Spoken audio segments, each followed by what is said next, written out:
মন দিয়ে শুনুন, গীতার কাছে মনুস্মৃতি মিথ্যা, আর মনুস্মৃতির কাছে গীতা মিথ্যা। কোন গ্রন্থ বড়? গীতা বড় না মনুস্মৃতি বড়? গীতা আপনার অধিকার, কিন্তু মনুস্মৃতি আপনার অধিকার নয়। কনস্টিটিউশন আলাদা হয়, গ্রন্থ নিয়ম গ্রন্থ ল গ্রন্থ আলাদা হয়। সেই হিন্দু ধর্মের ল গ্রন্থ কি? মনুস্মৃতি। সেখানে বলা হচ্ছে ব্রাহ্মণ জন্ম জায়তে ব্রাহ্মণা, ব্রাহ্মণের ছেলে জন্মের পরেই সে ব্রাহ্মণ। একজন ব্রাহ্মণের ছেলে সে যদি মূর্খ হয় তবুও সে পূজনীয়। আমার কথা না, মনুস্মৃতির কথা। শুনুন শুনুন, শুনেনি শুনেনি, মনুস্মৃতি বলছে ব্রাহ্মণের ছেলে যদি মূর্খ হয় তবুও সে পণ্ডিত ব্রাহ্মণ, পুজো পুজো পায়।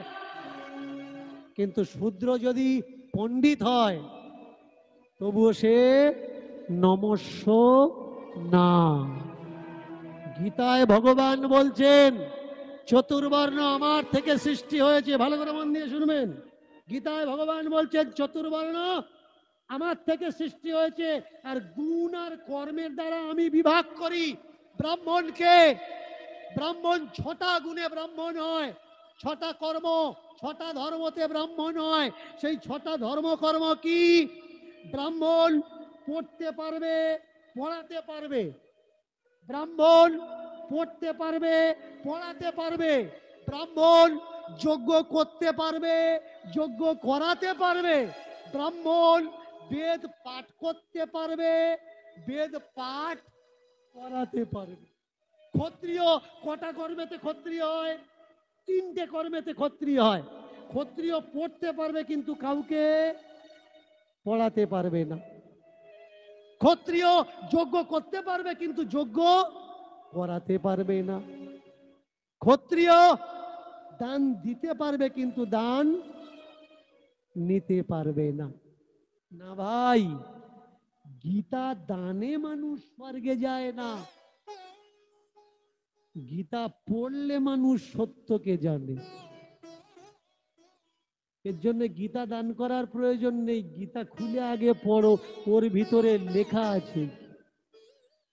সত্যি কি ভালো কিছু লেখা আছে নাকি খারাপ কিছু লেখা?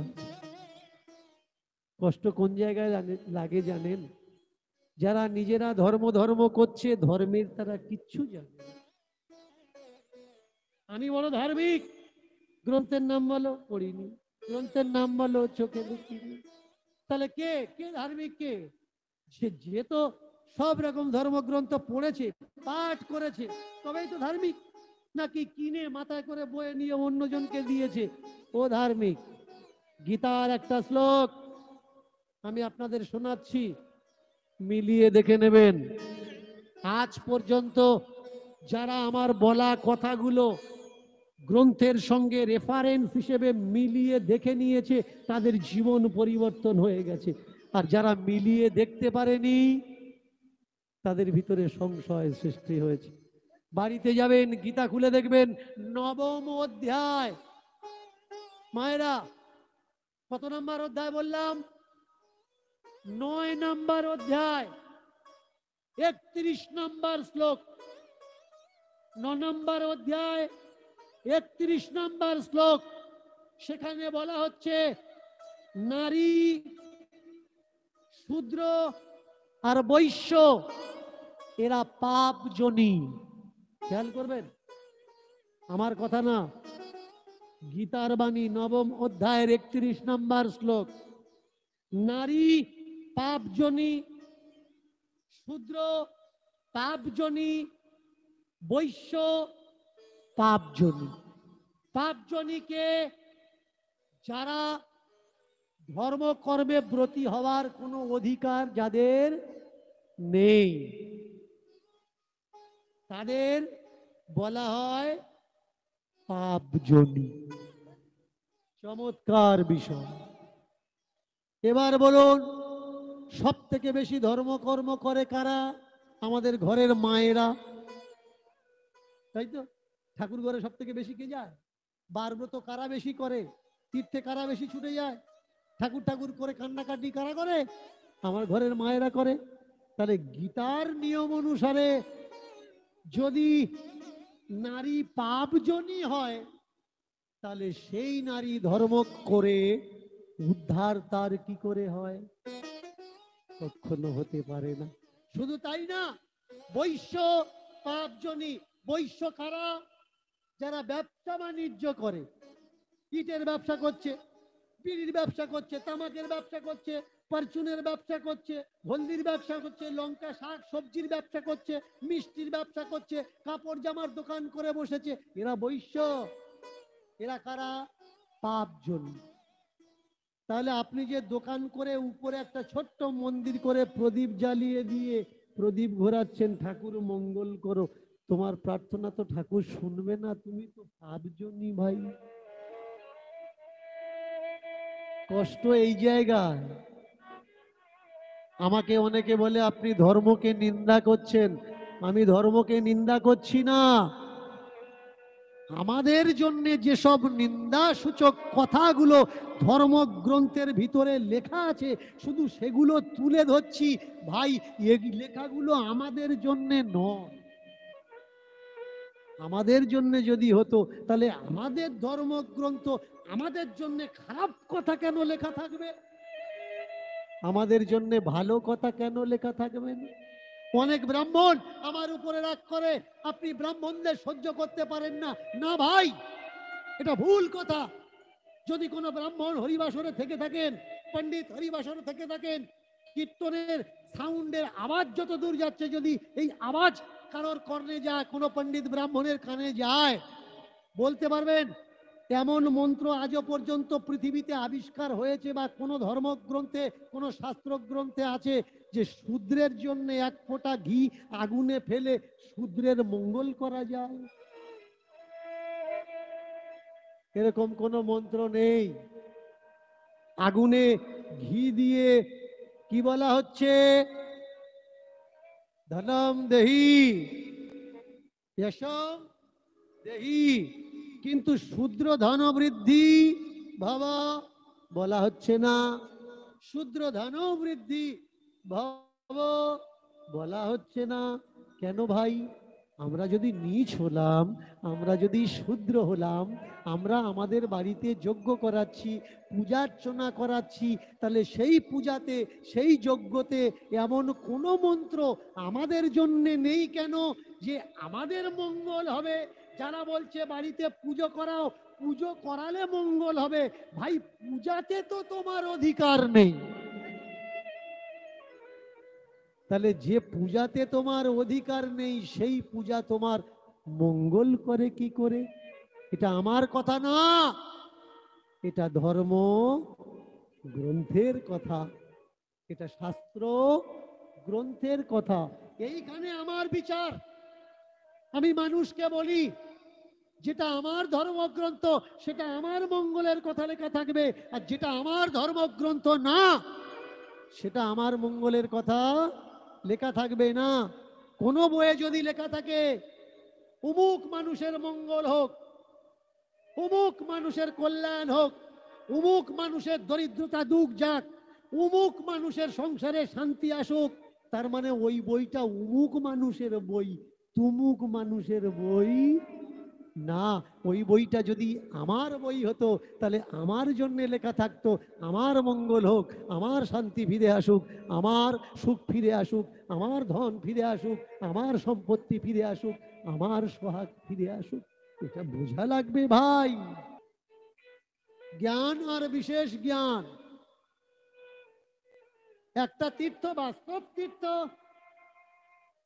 আর একটা তীর্থ আধ্যাত্ম তীর্থ। এখানে আমরা আছি, এটা আমাদের ঘর, সেখানে যাব, সেটাও একটা ঘর। তবে সেই তীর্থে যাওয়া আছে, যাওয়া আছে মানে আবার আশা আছে। যাওয়াতে চিন্তা হয় না, আশাতে চিন্তা হয়। আর যে বোকা মানুষ যাওয়াতেও কাঁদে, আশাতেও কাঁদে। বাবা ভাবছে বোধহয় আমার ছোট্ট মেয়েটা আমার যাওয়াতে কাঁদবে। কিন্তু বাবা অবাক হয়ে গেল, ওই ছোট্ট মেয়েটা ভোরবেলাতে উঠে ছড়া ঝাঁট দিয়ে বাবার যাওয়ার প্রস্তুতি করে দিচ্ছে। বাবা যাবে। প্রদীপ খানা তখনও অন্ধকার জ্বালিয়ে দিয়েছে। বাবা দেখলো যাতে যাওয়ার পথ তার অসুবিধা না হয়। একবারে বাইরের দরজায় প্রদীপ জ্বালিয়ে দিয়েছে। মেয়ে যে বড় হয়েছে বাবা বুঝতে পেরেছে। আমরা বুঝতে পারি কি করে আমাদের সন্তান বড় হয়েছে? যখন দেখি সে দায়িত্ব আর কর্তব্যকে সঠিকভাবে বহন করতে পারে, তখন আমরা বুঝে নিই আমাদের ছেলে মেয়ে বড় হয়েছে। কিন্তু শুধু আকার শরীরে বৃদ্ধি হয়েছে, দায়িত্ব আর কর্তব্য পালন করে না, ও বড়কে বড় বলে না। ও বাবা মার হামেশা চিন্তাই থেকে যায় যে এ তো বয়সে বড় হলো কিন্তু সত্যি সত্যি বড় হয়ে এখনো হলো না। বাবা বেরুচ্ছে বাড়ি ছেড়ে, বাইরে গিয়ে পিছন ফিরে মেয়েকে বলছে, ওমা মনে আছে তো? হ্যাঁ, ঠাকুর ঘরে গোপালকে, কৃষ্ণ ঠাকুরকে না খেতে দিয়ে খাবো না, তাই তো? ও চিন্তা তোমার করা লাগবে না, ও চিন্তা আমার, তুমি যাও তীর্থে যাও। বাবা বেরিয়েছে তীর্থে। একটা সময় ছিল, বেশি দূরে না, এই গয়া কাশী যেতে হলে আপনার নিজের শ্রাদ্ধ আপনার নিজের করে যাওয়া লাগবে। আর তাকে বলা হতো কি? গয়ার শ্রাদ্ধ বা গয়ার ভাত। এখন ট্রেনে শর্টকাট রাস্তা, সকালে বসলে সন্ধ্যা পর্যন্ত গয়ায় পৌঁছে যাবেন, তবুও গয়ার ভাত গয়ার শ্রাদ্ধ বিষয়টা আমাদের পিছন ছাড়তে পারেনি। আমরা অভ্যাসের দাস হয়ে গেছি, আমরা অভ্যাসের দাস হয়ে গেছি। প্রদীপটা এখনো আমরা ঠাকুর ঘরে জ্বালাই, ইলেকট্রিক্যাল লাইট চলে এসছে তবুও কেন? আমরা মনে করি ইলেকট্রিক্যাল লাইটটা লাইট নয়, প্রদীপটা দিতে হয়। প্রদীপ থেকে এখনো পর্যন্ত আমরা বেরোতে পারি। ইলেকট্রিকেও টাকা খরচা হয়, প্রদীপের তেলেও টাকা খরচ। প্রদীপটা কি? ঠাকুর ঘরটা আলো করার জন্য। ইলেকট্রিসিটি লাইটটা কি? সেটাও ঠাকুর ঘর আলো আলো করে। তবু আমরা প্রদীপের গণ্ডিতে পড়ে আছি। যতক্ষণ প্রদীপ না জ্বালাবো আমাদের মনে, আমাদের চিন্তায়, আমাদের বুদ্ধিতে ওই সংশয়টা থেকে যায় যে না, পূজা ঠিক হলো না। কেন? চিরাচরিত প্রথার গণ্ডিতে আমরা এমন ভাবে বেঁধেছি, এই চিরাচরিত প্রথার গণ্ডি থেকে আমরা কেউ বেরোতে পারছি না। আর এই চিরাচরিত প্রথা শিখছি আমরা কোথার থেকে? আমাদের ধর্ম গ্রন্থ, শাস্ত্র গ্রন্থ, আর আমাদের পূর্বপুরুষদের চলার আদর্শ থেকে। একটা বই আপনারা সবাই নাম জানেন, ভালো করে মন দিয়ে শুনবেন। এতক্ষণ লীলার প্রসঙ্গ নিয়ে চর্চা করেছি, এবার ভালো করে মন দিয়ে শুনুন। একটা গ্রন্থ যার নাম মহাভারত। একটা গ্রন্থ যার নাম মহাভারত। এই মহাভারতের আর একটা লুকানো নাম আছে, মহাকাব্য মহাভারত। কাব্য মানে কি? কাব্য মানে নাটিকা। কাব্য মানে কি? কাব্য মানে কল্পনা। কীর্তনে এসে চঞ্চল মনোভাবনা হতে নেই, মন দিয়ে শুনতে হয়। কেন শুনতে হয়? কীর্তনে অনেক কিছু শেখার আছে, অনেক কিছু পাওয়ার আছে, এর জন্য ধৈর্যের প্রয়োজন হয়। কেমন চমৎকার দেখুন মায়েরা, আমরা মোবাইল হয়েছে, দিন তারিখ কিসে দেখি? ক্যালেন্ডার, একটা কাগজের ক্যালেন্ডারে আর একটা ডিজিটাল মোবাইলের ক্যালেন্ডারে। তাহলে ক্যালেন্ডার কি? ক্যালেন্ডার তো ইংরেজি শব্দ। যেমন আমাদের ভারতবর্ষ, ভারত একটা রাষ্ট্র, আর এই রাষ্ট্রীয় একটা গীত আছে যাকে ন্যাশনাল অ্যান্থম বলা হয়। তাকে কি? রাষ্ট্রীয় গীত। রাষ্ট্রীয় পশু আছে, রাষ্ট্রীয় পাখি আছে। একটু বলবেন রাষ্ট্রীয়, আমাদের রাষ্ট্রের ক্যালেন্ডারের নাম কি? কেমন মজার বিষয় দেখুন। আমরা অনেক কিছু জানি, আবার অনেক কিছু আমার শেখারও প্রয়োজন আছে, অজানা আছে। এর জন্যে কীর্তনে আসলে কখনো চঞ্চল হতে নেই, মনোযোগ সহকারে শুনতে হয়।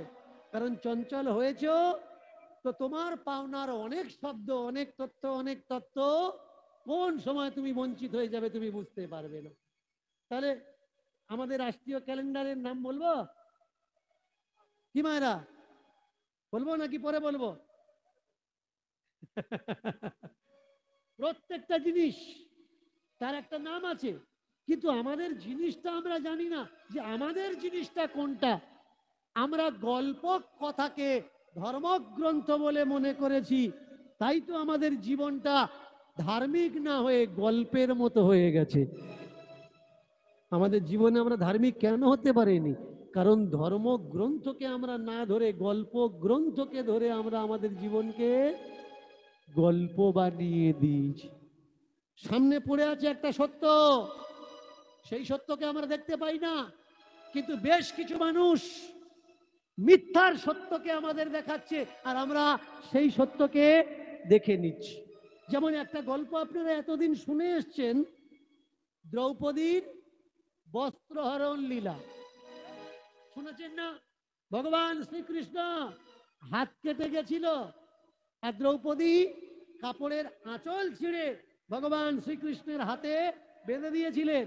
আর ওই আঁচল ছেঁড়ার ঋণের দায়ে দুর্যোধন, দুঃশাসন, দুর্যোধনের নির্দেশে দুঃশাসন যখন তার নির্বস্ত্র করছিল, ঠিক সেই সময় যতক্ষণ বস্ত্র ধরে টানাটানি করেছে ভগবান শ্রীকৃষ্ণ অন্তরিক্ষ থেকে বস্ত্র দান করেছে। এই বস্ত্র কোথায় ছিল? এই বস্ত্রগুলো কাদের বস্ত্র? যখন টানতে টানতে দম হয়ে গেল, দুঃশাসন কাপড় ছেড়ে দিয়ে অন্দরমহলে প্রবেশ করেছে। দেখলো অন্দরমহলে রমণীগণ তারা ছুট পাড়াবাড়ি করছে। কি গো তোমরা ছোটাছুটি করছো কেন? কেন ছুটছো এদিক ওদিক করছো?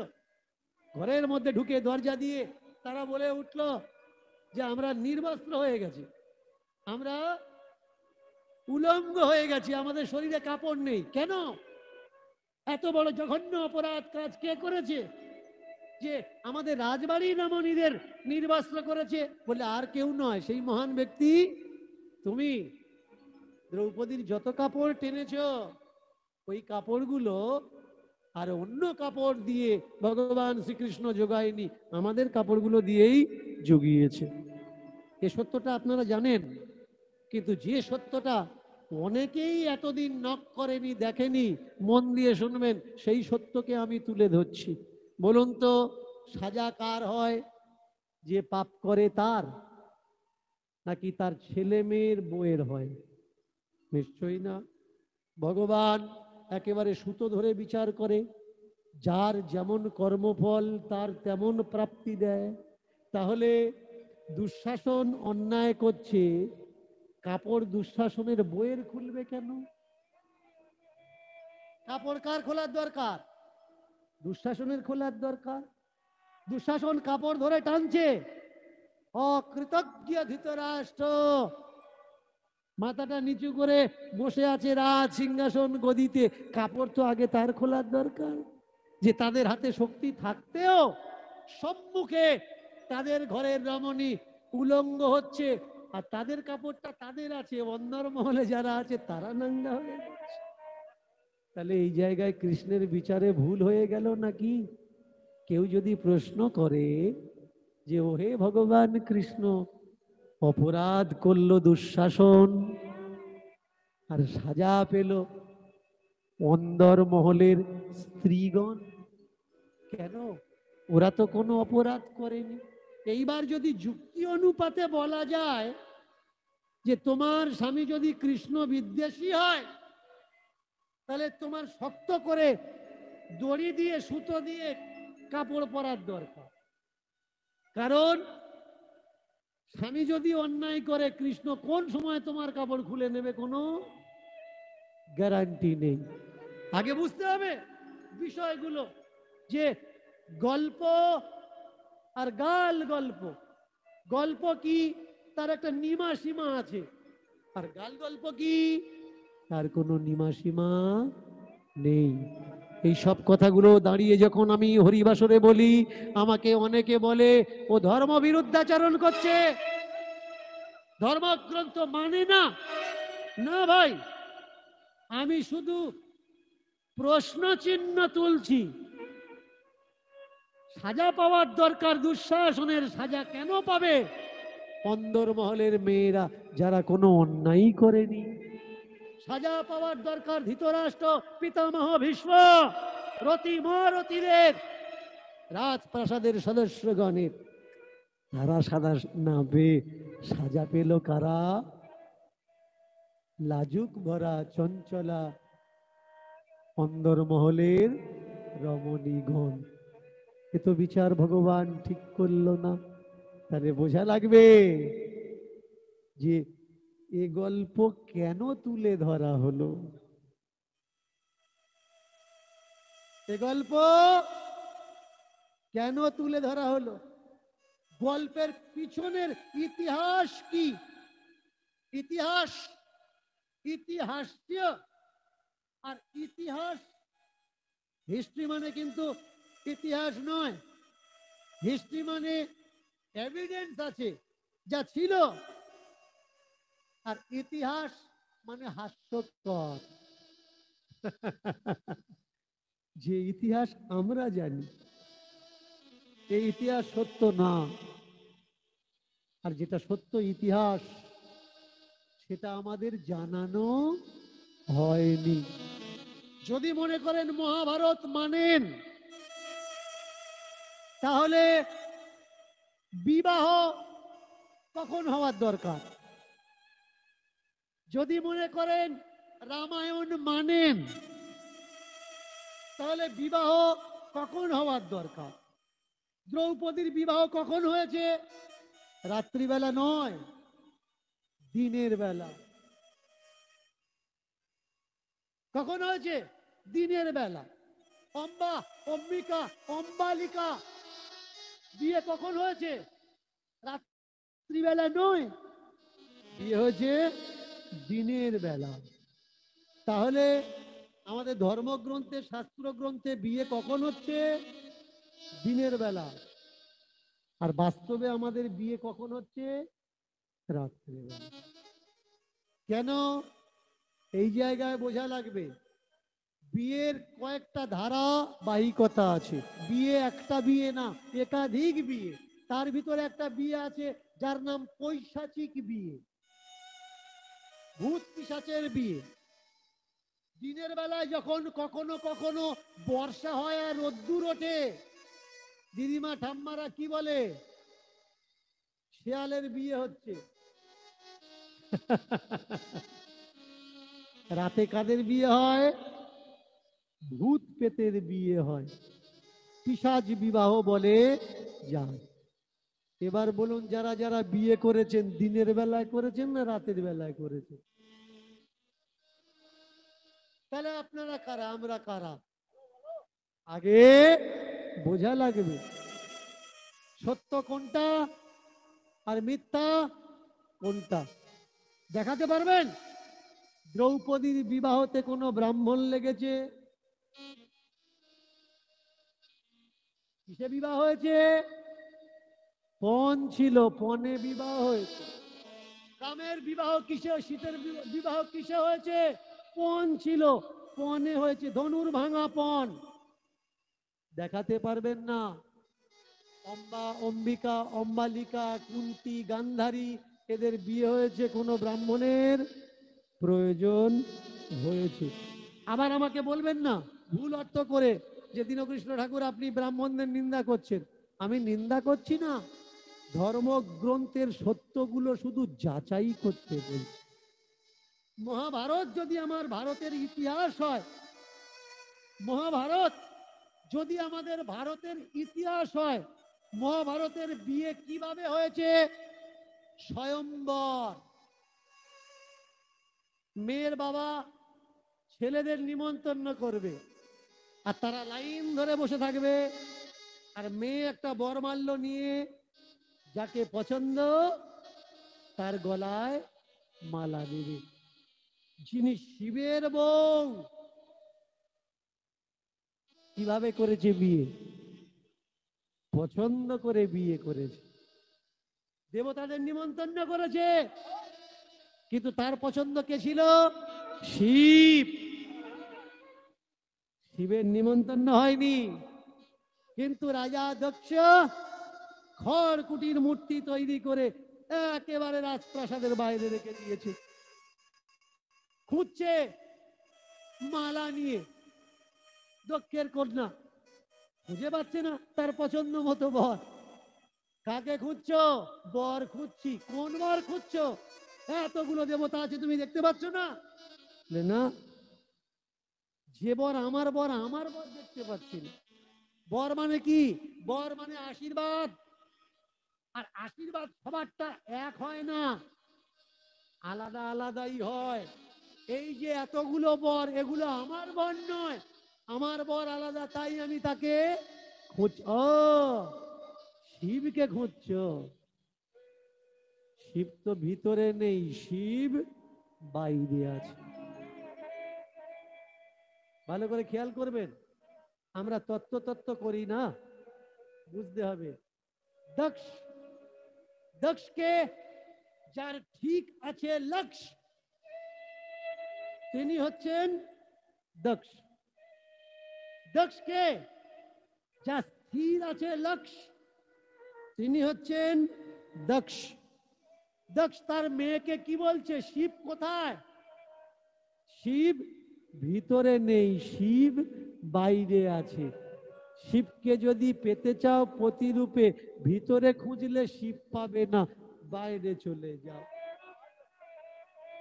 দক্ষের কন্যা মালাটা নিয়ে বাইরে চলে গেছে। খড়কুটো দ্বারা তৈরি করা আছে শিবের মূর্তি।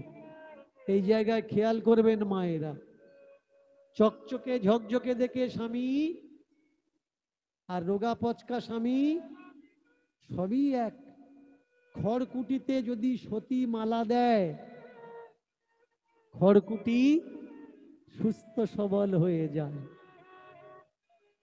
মৃন্ময় চিন্ময় হয়ে যায়। আর অসতী যদি একেবারে হিরো মার্কা ছেলের গলায় মালা দেয়, দুদিন লাগে না, শুকিয়ে আমার মতো হয়ে যায়। এগুলো আগে বোঝা লাগবে। সতীকে যে খড়কুটোতে প্রাণ ফিরিয়ে নিয়ে আসতে পারে, সে হলো সতী। আর যে প্রসঞ্জিতের মতো চেহারা রবি ঘোষের মতো মানিয়ে দেয়, স্বামী কি? স্বামী যে স্ত্রীকে খেয়াল রাখে। স্ত্রী কি? যে স্বামীকে খেয়াল রাখে। স্ত্রী শুধু স্বামীকে খেয়াল রাখবে আর স্বামী স্ত্রীকে খেয়াল রাখবে না, তাহলে কিন্তু স্বামী স্ত্রী হয় না, ওই স্ত্রী হয়। শুধু গরম হয় আর সংসার ডোলে সমান হয়। স্ত্রী কি করে? প্লাগে দেওয়ার পরে গরম হয় তো হিট হয়, আর যেখানে ধরবে সমান হয়ে যায়। উঁচু খালা সংসার মারিয়ে সমান করে দিচ্ছে কেন? ও তো স্ত্রী নয়, ওই স্ত্রী। ও দুমুখী ভালোবাসা পাচ্ছে না, ও একমুখী ভালোবাসা। সংসার সহজ নয়, সংসার সরল নয়, সংসার বড় কঠিন জায়গা, সংসার বড় মজার জায়গা। বিনা সুতোর মালা, বুঝতে হবে। এতগুলো কথা বলার উদ্দেশ্য আমার কি? উদ্দেশ্য সত্যি বাস্তবে আমাদের ভারতবর্ষের বিবাহতে ব্রাহ্মণের প্রয়োজন হয় না। 3% মানুষ, প্রথমেই বলছিলাম 97% মানুষের উপরে পরভোজী হয়ে রক্ত চুষছে। আপনার সামনে এসে মন্ত্র বলছে আর আপনি মনে করছেন মঙ্গল হচ্ছে, আপনি বাড়িতে মঙ্গল কামনা করছে, সেই কথাগুলো আপনি মঙ্গল মনে করছেন, যে কথার অর্থগুলো আপনি বোঝেন না। ও যত বলছে আপনি মনে করছেন আমার বাড়িতে আজকের কিছু একটা হচ্ছে, কিন্তু ছাতা আপনার মাথায় কিছু ঢুকছে না। মন্ত্রে কখনো মানুষের মঙ্গল হয় না। সত্যি যদি মন্ত্রে মানুষের মঙ্গল হতো, এই যে করোনা কাল এলো, ভ্যাকসিন না বানিয়ে নতুন নতুন মন্ত্র বানাতো, কিন্তু মন্ত্র কাজ হয়নি। কাজ হয়েছে কিসে? কাজ হয়েছে ভ্যাকসিনে। তবুও কিছু মানুষ বলছে বিজ্ঞান ওই জায়গায় পৌঁছাতে পারে। গুরুদেব শিষ্যের সঙ্গে কথা বলছে ফোনের মাধ্যমে, আর শিষ্যকে বলছে এ বাবা, যত লাফালাফি করো বাবা, বিজ্ঞান বিজ্ঞান করছো, তোমার বিজ্ঞান কি দিয়েছে? ধর্ম যদি না থাকতো, বিজ্ঞান থাকতো। কোন শিক্ষিত মানুষ যদি ধার্মিক মানুষকে জিজ্ঞাসা করে তোমার ধর্ম কি দিয়েছে, বিজ্ঞান কিচ্ছু দেয়নি, ধর্ম তোমাকে কি দিয়েছে। ধার্মিক মানুষকে যদি জিজ্ঞাসা করা হয় ভূমিকম্প হচ্ছে কেন, ভালো করে খেয়াল করবেন, কোন ধার্মিক মানুষকে যদি জিজ্ঞাসা করা হয় ভূমিকম্প হচ্ছে কেন, সে বলবে অনন্ত নাগের ফনার উপরে পৃথিবী আছে, ওই নাগ যখন একটু এদিক ওদিক করে তখন ভূমিকম্প হয়। দেখেছেন ধর্মের ভিতরে কত বড় বড় বিজ্ঞান লুকিয়ে আছে। শুধু তাই না, কোন কোন গ্রন্থে বলা হচ্ছে কচ্ছপের পিঠের উপরে পৃথিবী ভাসমান, সমুদ্রে কচ্ছপ ভাসছে, আর নারায়ণ কচ্ছপ অবতার কুর্ম অবতার হয়ে পৃথিবীকে পিঠের উপরে ধরে আছে। আর ওই কচ্ছপ যখন নড়ে পৃথিবী নড়ে, আর পৃথিবী যখন নড়ে তখন তাকে ভূমিকম্প। বর্ষার সময় যখন বিদ্যুৎ পতন হয়, ধার্মিক মানুষ কি বলবে? বলবে ওটা বাজ পড়ছে। বাজ কি? বলবে রাম রাবণের যখন যুদ্ধ হয় তখন ওই বাজ পড়ে। আর এক মতে, ধর্মের মতে, বাজ, বাজের দেবতাকে অষ্ট বজ্র আছে, কিন্তু বজ্র একটা নয়। এই বজ্র তৈরি হয়েছিল কোত্থেকে? দধিচি মুনির হাট থেকে। আমি কেন বলি পড়াশুনো করবেন, এই দধিচি মুনির মাংস বাদ দিয়ে হাড্ডি কে বানিয়েছে? তারই শিষ্য ইন্দ্র। তারই শিষ্য ইন্দ্র। কালা ধন কালা সম্পদ লুকাচ্ছে কোথায়? গুরুদেবের বাড়িতে। যুদ্ধ শেষ, অস্ত্রপাতিগুলো লুকিয়ে রেখেছে কোথায়? গুরুদেবের বাড়িতে। কে গুরুদেব? এই গুরুদেব। গুরুদেব অস্ত্রগুলো দিলাম, সামলান। দেখুন আপনার কাছ থেকে কেউ অস্ত্র নিয়ে যাবে না। দধিজি অস্ত্রগুলো সামলে রাখে, আর মাঝে মধ্যে দেখে মরচে পড়ে যাচ্ছে। কেউ যদি আপনার বাড়িতে কোনো দা শাবল রেখে যায় তো আপনি কি করবেন? আপনাকে বলে গেল আপনি খেয়াল করবেন আমার জিনিসগুলো, 1-2 বছর পরে আমি আবার আসবো দেশে ফিরে, তখন চেয়ে নেব। এবার যে বুদ্ধিমান মানুষ সে কি করে? মাঝে মধ্যে চেক করে জং আসছে কিনা, যদি জং আসে কি করে? একটু ঘষা মাজা দিয়ে দেয়।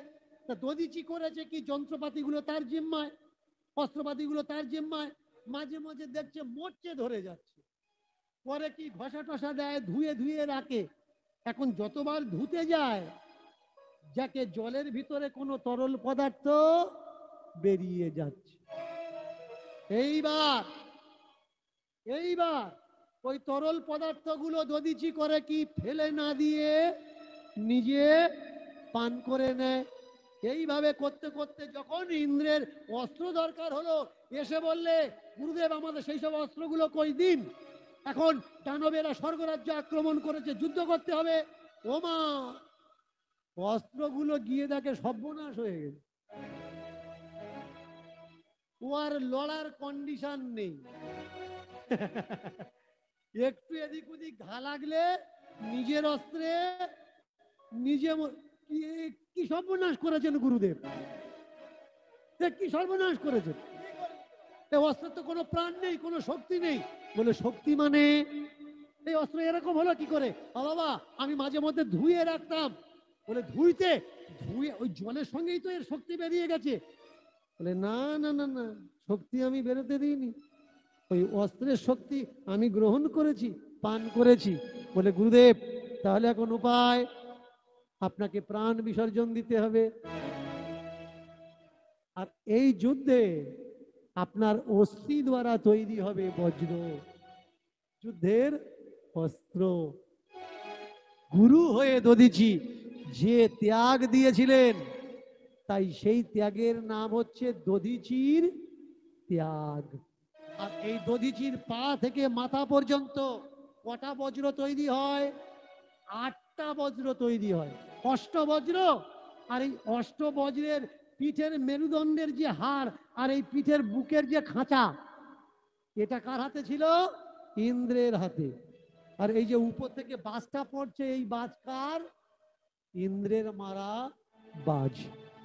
তাহলে আপনার ছেলে কষ্ট করে লেখাপড়া শিখেছে, যদি আপনাকে বলে না বাবা ইন্দ্র বাজ মারে না, প্লাস ক্লাইউড আর মাইনাস ক্লাইউড দুটো দুজনার সংস্পর্শে হলে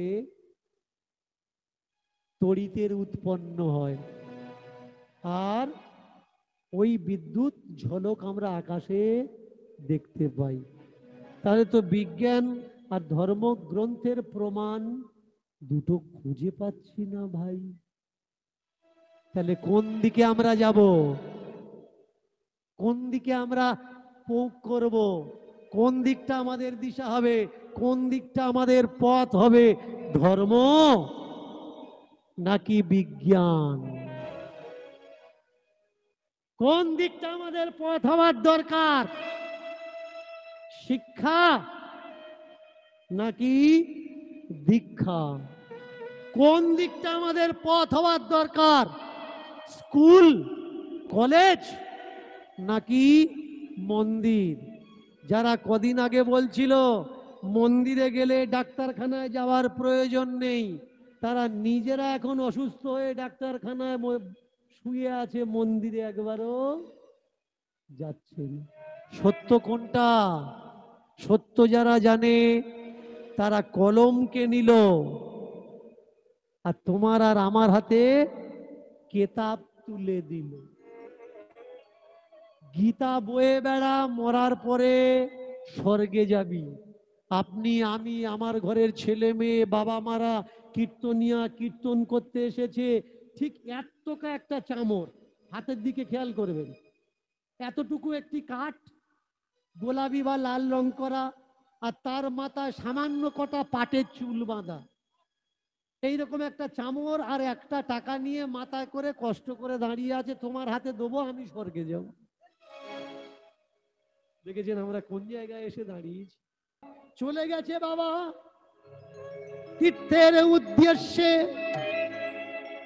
সকাল হয়ে আসছে, ছোট্ট মেয়ে নিবৃত্তি কাজে নিপুণ আসে, মাথায় আছে বাবা বারবার বলে গেছে, যাই করিস ঠাকুর ঘরের ঠাকুরকে, ওই কৃষ্ণ ঠাকুরকে দিনে 3 বার খেতে দিস, না খেতে দিয়ে তুই যেন খাস না। কথা দিয়েছে, কাজ করছে। আবার চুলার উপরে একটা হাঁড়ি ধুয়ে তার উপরে কিছু চাল, ঘি, সবজি দিয়ে জল দিয়ে ফুটছে। কি বানাচ্ছে? ঠাকুরের জন্য কি বানাচ্ছে? যদি আলাদা আলাদা বানে তাহলে কি হবে? ভাত, ডাল, ভাজি, সবজি। আর ভাত, ডাল, ভাজি, সবজি যদি একটাতে দেওয়া যায় তাহলে কি হবে? খিচুড়ি তৈরি হবে। খিচুড়ি বানানো বড় সহজ বিষয়। তাই ছোট্ট মেয়েটা খিচুড়ি হাঁড়িতে খিচুড়ি প্রসাদ তুলে দিয়েছে, কাজকর্ম করছে আর লক্ষ্য করছে খিচুড়ি যেন পুড়ে না। একবার ঘেটে দেয় আর একবার ছুটে গিয়ে এ কাজ ও কাজ দেখে আসে, ব্যাস তার ভিতরে খিচুড়ি প্রসাদ তৈরি হয়ে গেছে, থালাতে ঢেলে।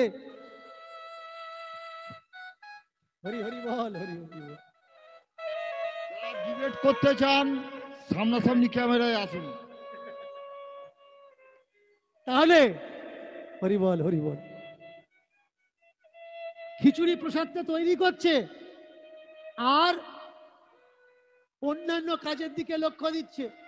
থালা বাসনের উপরে খিচুড়িটা ঢেলে দিয়েছে, দিয়ে থালাটা ছুটে গিয়ে, ছোট্ট মেয়ে তো কোন কাজটা একলা সামলাবে, ওই ঠাকুর ঘরে গিয়ে ঠাকুরের পায়ের ধারে থালাটা ধরে দিয়ে বলছে, ও ঠাকুর, কিভাবে দিতে দিতে হয় আমি তো জানি না, কিভাবে খাওয়াতে হয় আমি তো জানি না, খিচুড়ি বানিয়ে তোমার পায়ের ধারে দিলাম, যখন খিদে লাগবে তখন তুমি খেয়ে নিও।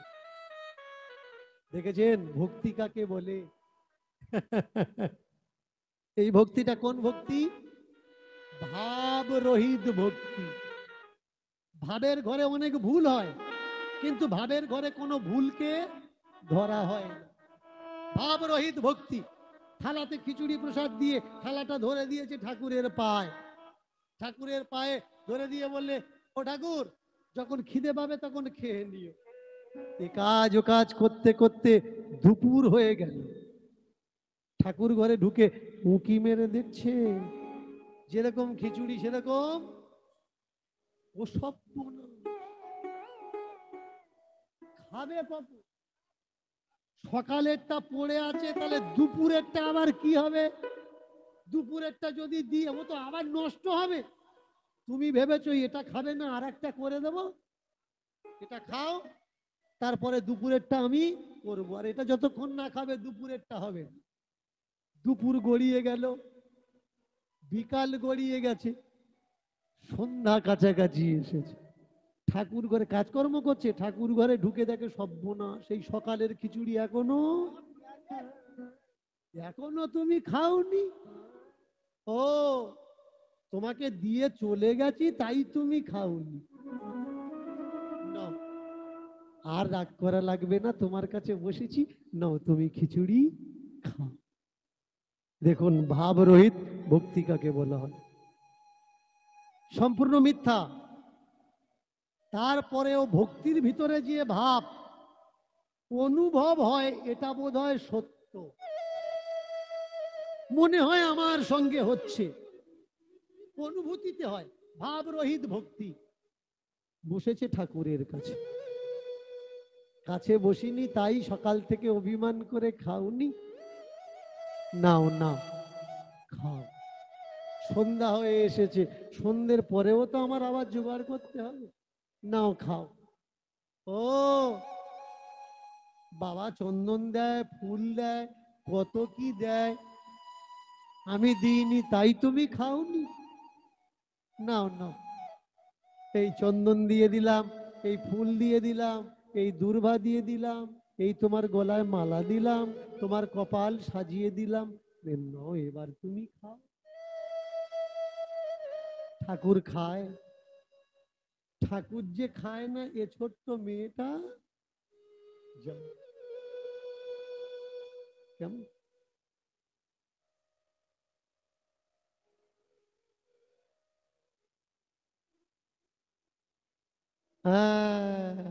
বাহ।